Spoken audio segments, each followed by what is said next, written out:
దేవుని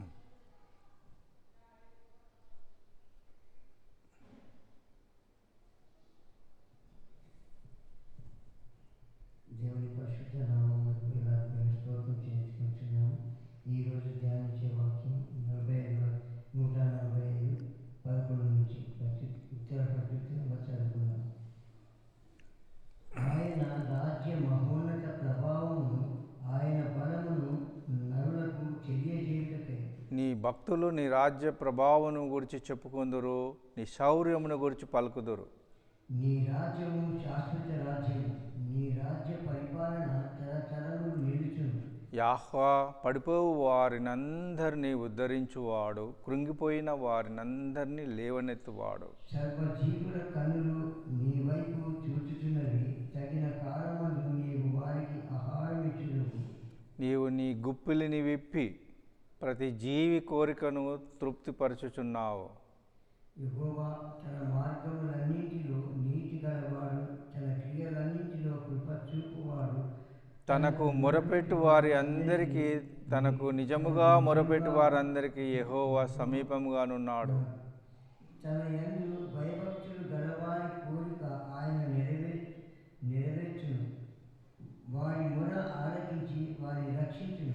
యెహోవా తన్ను ప్రేమించు వారినందరినీ కాపాడును, అయితే భక్తిహీనులందరినీ ఆయన నాశనము చేయును. నా నోరు యెహోవాకు స్తోత్రం చేయును, సర్వ శరీరం పరిశుద్ధ నామమును నిత్యము సన్నుతించుదురుగాక. ఆమేన్.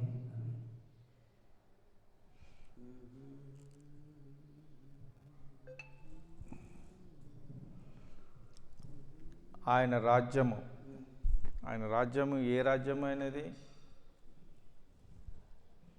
ఈ రాజ్యము అని చెప్పేదంతా ఇది మల్హూట్ అంటారు అన్నట్టు. మల్హూట్ ఎబ్రి భాషలో మల్హూట్ అంటారు అన్నట్టు. అది 91 సార్లు రాయబడినది పాత నిబంధన గ్రంథంలో. మల్హూట్ అని 91 సార్లు రాయబడినది.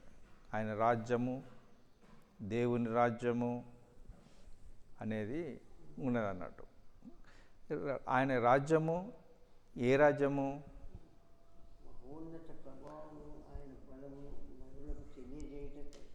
ఆయన రాజ్యము ఏ రాజ్యమే? పరిశుద్ధమైన స్థిరమైనది. ఇంకా ఆయన రాజ్యం ఏ రాజ్యం అంటే ఇక్కడ జరిపే రాజ్యం అన్నట్టు. ఇక్కడ జరిపే రాజ్యం అన్నట్టు. ఆయన రాజ్యము ఏ రాజ్యము? ఇక్కడ అంటే ఏంటిది? భూమి మీద ఆయన రాజ్యాన్ని స్థాపిస్తాడు అన్నట్టు. ఆయన రాజ్యాన్ని స్థాపిస్తాడు. ఆయన రాజ్యము అని అంటే ఆయన రాజ్యము కిందికి వస్తుంది. హెర్మోను పర్వతం మీద సీయోను కొండ ఉంటుంది. సీయోను కొండ మీద ఆయన సింహాసనాన్ని దించుతాడు, స్థిరంగా స్థాపిస్తాడు. అది 1000 సంవత్సరములు ఉంటుంది పాలన. అదే రాజ్యం అన్నట్టు, యెహోవా రాజ్యం అన్నట్టు. ఏ రాజ్యం అది? అది అది ఈ భూమి సమభూమిగా మారిపోతుంది. మన శరీరము, ఈ శరీరం ఏమైతే ఈ శరీరము ఈ రక్త మాంసాలు ఉండవు, వాటికి శరీరం మారిపోతుంది. ఎట్లా కంటి రెప్పపాటున మారిపోతుంది. బ్రతికున్న వారిది క్షణంలో మారిపోతుంది. ఆయన చనిపోయిన వారు ఆయనతో కూడా వస్తారు. చనిపోయిన వారు ఆయనతో కూడా వస్తారు. మనం బ్రతికున్న వారిని మనం మారిపోతాము. అప్పుడు అక్కడ ఆ మందస పెట్టే ఉంటుంది. మందస పెట్టే ఏంటిది అనుకుంటున్నావు? మందస పెట్టే ఏంటిది అనుకుంటున్నావు?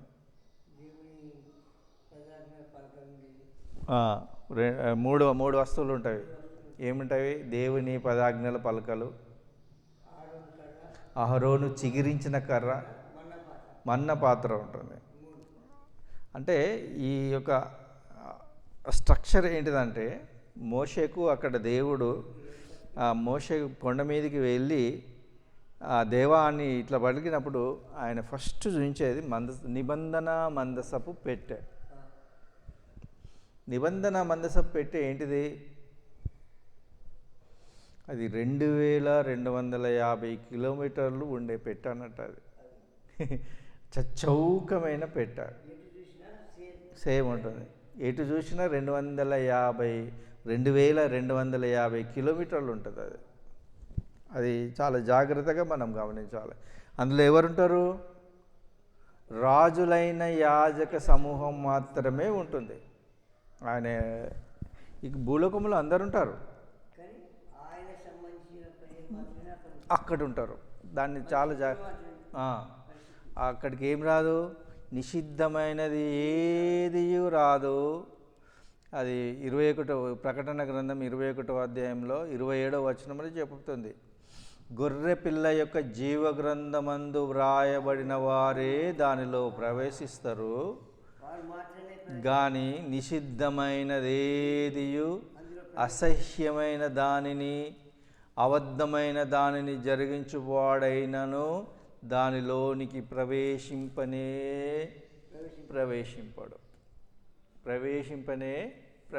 అదే రాజ్యం. అది దేవుని రాజ్యము అంటే ఏంటిది అనుకుంటాను? అదే మహోన్నత ప్రభావమును ఆయన బలమును నరులకు తెలియజేయుటకై నీ భక్తులు నీ రాజ్యమును, నీ రాజ్య ప్రభావమును గురించి చెప్పుకొందురు, నీ శౌర్యమును గూర్చి పలుకుదురు. నీ రాజ్యము శాశ్వత రాజ్యము. ఆయన రాజ్యం ఏ రాజ్యము? శాశ్వత రాజ్యము. ఓలాం అంటారు, శాశ్వతం. హెబ్రీ భాషలో ఏమంటారు దాన్ని? ఓలాం అని అంటే ఏంటిది అనుకుంటాను? శాశ్వతమైనది రాజ్యము, ఆయన శాశ్వత రాజ్యము. నీ రాజ్య పరిపాలన తరతరములు నిల్చును. జనరేషన్స్ అంటే డోర్ అని అంటారు అన్నట్టు. డోర్ అని అంటే జనరేషన్, తరతరములు నిలుచున్నది. అది రాజ్యం గురించి ఇక్కడ బాగా చెప్పబడుతుంది. రాజ్యము అనేది ఎన్నిసార్లు ఉన్నదో ఇక్కడ 1, 2, 3, 4 చాలాసార్లు ఉన్నది రాజ్యము. నీ రాజ్యము శాశ్వతమైనది. ఒలాం అని అంటే ఏంటిది? హెబ్రీ భాషలో ఒలాం అని అంటారు. ఒలాం అంటే ఏంటిది? శాశ్వత రాజ్యం, శాశ్వతము అనేది ఈ ఓలాం అని అంటారు అన్నట్టు. తరతరములు అని అంటే జనరేషన్ అంటే డోర్ అని అంటారు అన్నట్టు. ఈ హెబ్రీ భాషలో డోర్ అని అంటారు అన్నట్టు. అది గుర్తుపెట్టుకోవాలి మనము, హెబ్రీ భాషను మర్చిపోకూడదు. డోర్ అని అంటే జనరేషన్, ఓలాం అని అంటే శాశ్వతం. అది హెబ్రీ భాషకు ఉన్న గొప్పతనం అన్నట్టు. హెబ్రీ భాష ఎన్ని పదాలు ఉంటాయంటే 8000 పదాలు ఉంటాయి. ఎన్ని పదాలు ఉంటాయి? 8000 పదాలు. తెలుగు భాషకు ఎన్ని పదాలు ఉంటాయి? అక్షరాలు 56. మనం మాట్లాడతాం కదా అన్ని ఎన్ని 80,000 ఉంటాయి. 80,000 అక్షరాలు ఉంటాయి. హెబ్రీ భాషకేమో 8,000 ఉంటాయి. తెలుగు భాషకి ఎన్ని అక్షరాలు ఉంటాయి? 80,000 ఉంటాయి. అదే ఇంగ్లీష్ భాష 1,70,000 ఉంటుంది. అదే గ్రీక్ భాష 50 లక్షల పదాలు ఉంటాయి. గ్రీక్ భాష ఎన్ని పదాలు ఉంటాయి? 50 లక్షలు ఉంటాయి. ఇంగ్లీష్లో 1,70,000 ఉంటాయి. తెలుగులో 80,000 ఉంటాయి. గ్రీక్ భాషలో హెబ్రీ భాషలో ఎన్ని ఉంటాయి? 8,000 ఉంటాయి. కానీ ఒక్కొక్క అక్షరము చీల్స్తే అది గొప్ప ఇస్తుంది అన్నట్టు. అది గొప్ప అలీఫ్ అని అంటే దాని గురించి వర్ణించాలంటే ఆ భక్తులే ఆ యొక్క యూదులే దాని గురించి వర్ణించగలుగుతారు. 22 అక్షరాల గురించి వర్ణించేది ఎవరంటే యూదులు చాలా బాగా వర్ణిస్తారు. అలీఫ్ అని అంటే ఏంటిదంటే దాని గురించి వర్ణిస్తారు. మనం చెప్పడం కూడా సాధ్యం కాదు మనకు. మరోసారి చెప్పుకుందాం. గ్రీక్ భాషలో ఎన్ని పదాలు ఉంటాయి? 50 లక్షల పదాలు ఉంటాయి. ఎట్లాగైనా నువ్వు వర్ణించవచ్చు, ఏ విధంగానైనా వర్ణించవచ్చు. ఆ పదాలు కొత్త కొత్త పదాలు ఉంటాయి. 50 లక్షల పదాలు ఉంటాయి. ఇంగ్లీష్ భాషలు ఎన్ని ఉంటాయి? 1,70,000 పదాలు ఉంటాయి. ఎన్ని పదాలు? 1,70,000. తెలుగులో ఎన్ని ఉంటాయి? 80,000 ఉంటాయి. 80,000తోని మనం అక్షరాలన్నింటినీ పూడ్చవచ్చు. ఇప్పుడు కూర్చుండు అనేది ఒక పదం, నిల్చుండు అనేది ఒక పదం, పడుకో అనేది ఒక పదం, అట్లా 80,000 పదాలు ఉంటాయి. గ్రీక్ భాషలో, ఎబ్రీ భాషలో 8,000 పదాలే ఉంటాయి. చాలా జాగ్రత్తగా మనం గమనించాలి. యాహ్వా పడిపోవు వారిని అందరినీ ఉద్ధరించేవాడు. పడిపోవు వారిని అందరినీ ఉద్ధరించేవాడు. సమాహ్ అని అంటే సమాహ్, ఇబ్రీ భాషలో సమాహ్ అంటారు అన్నట్టు, ఉద్ధరించువాడు. కృంగిపోయిన వారిని అందరినీ లేవలేదు. ఎవరైతే పడిపోతారో, ఎవరైతే కృంగిపోతారో వాళ్ళందరినీ లేవనెత్తాడు అన్నట్టు. కృంగి ఎప్పుడు పోతావు? పడిపోవు. ఎప్పుడు పడిపోతావు? ఆయన సన్నిధిలో నుండి పడిపోతాం మనం. కృంగిపోతాం. ఎప్పుడు పోతాము? ఆయన సన్నిధిలో నుండి దూరం పడిపోతాం. ఆయన ఏం చేస్తాడు? దేవుడు ఉద్ధరిస్తాడు. దేవుడిని మర్చిపోయినప్పుడే కృంగిపోతాం. శోధన కలుగుతున్నప్పుడు కృంగిపోతాం. ఆయన లేవనెత్తువాడు. ఆయన ఎవరు? లేవనెత్తువాడు, ఉద్ధరించువాడు. సర్వజీవుల కన్నులు ఆయన వైపు చూచున్నవి. గొప్ప ఈ భూములు ఉండి ఏం లాభమే? 100 ఎకరాలనావా, 1000 ఎకరాలనావా? ఒకరోజు వర్షం పడకపోతే ఇట్లా కన్నులన్నీ ఆయన వైపు చూస్తాయి. దేవా వర్షం ఇయ్య అని చూస్తుంది అన్నట్టు. ఆ సర్వజీవుల కన్నులు ఆయనను చూసి తగిన కాలమందు నీవు వారికి ఆహారం ఇస్తున్నావు. ఎవరిచ్చేవారు? దేవుడే ఆహారం ఇచ్చేవాడు. మనము ధనవంతులు ఉన్నారు కదా, వాళ్ళ దగ్గర ఆహారం ఉంటుందని పోతాం. కాదు, దేవుడే ఇచ్చేవాడు.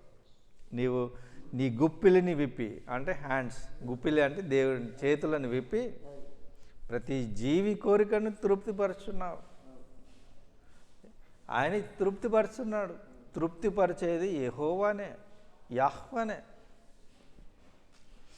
నీవు నీ గుప్పిలిని విప్పి ప్రతి జీవి కోరికను తృప్తిపరుస్తాడు ఆయన తృప్తిపరచకపోతే మనం తృప్తి పడలేం.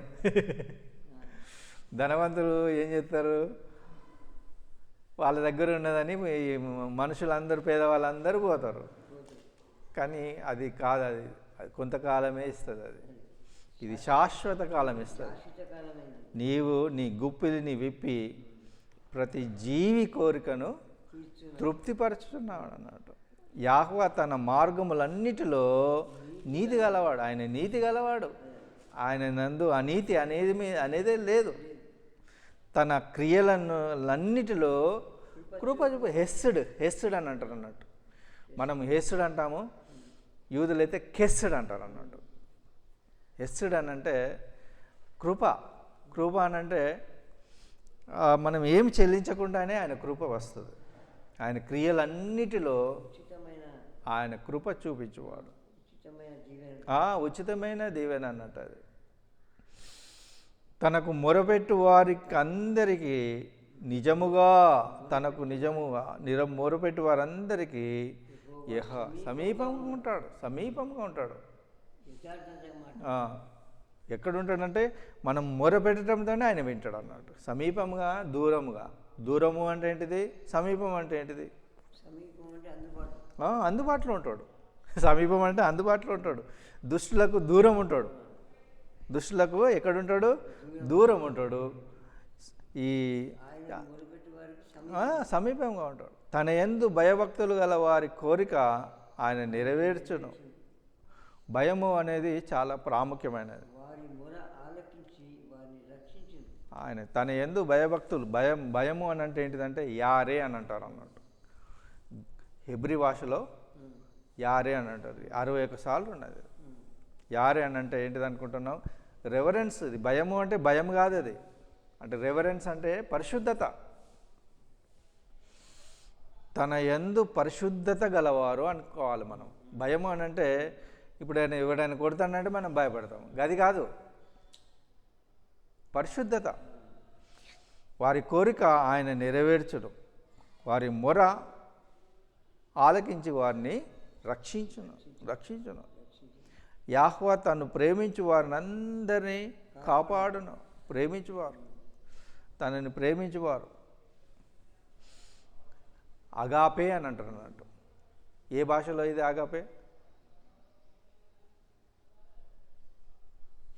గ్రీక్ భాషలో అగాపే అంటారు అన్నట్టు. ఎబ్రీ భాషలో ఏంటిది? అహావా అని అంటారు. అహావా అని అంటే ప్రేమ. అది ఉచితమైన ప్రేమ అన్నట్టు. అది 4 రకాలమైన ప్రేమలు ఉంటాయి. ప్రేమ ఎన్ని రకాలు? 4. ఇది మొట్టమొదటి అగాపే ప్రేమ, ఇది అహావా ప్రేమ. అయితే భక్తిహీనులందరినీ ఆయన నాశనం చేస్తాడు.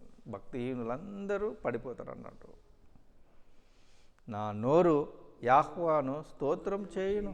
మన నోరు ఎప్పటికీ యెహోవాను స్తుతించాలి. శరీరులందరూ ఆయన నిత్యము సన్నతించుదురుగా. పరిశుద్ధ నామం అంటే హోలీ. పరిశుద్ధం అంటే హోలీ అంటే సెట్ అపార్ట్, అంటే ప్రత్యేకపరచబడిన నామం. నామం అంటే ఏంటిది? హషేమ్ నామము. సన్నతించుదురుగాక. దేవుడి పరిశుద్ధ వాక్యమును మన బెడికిల్లో దీవించి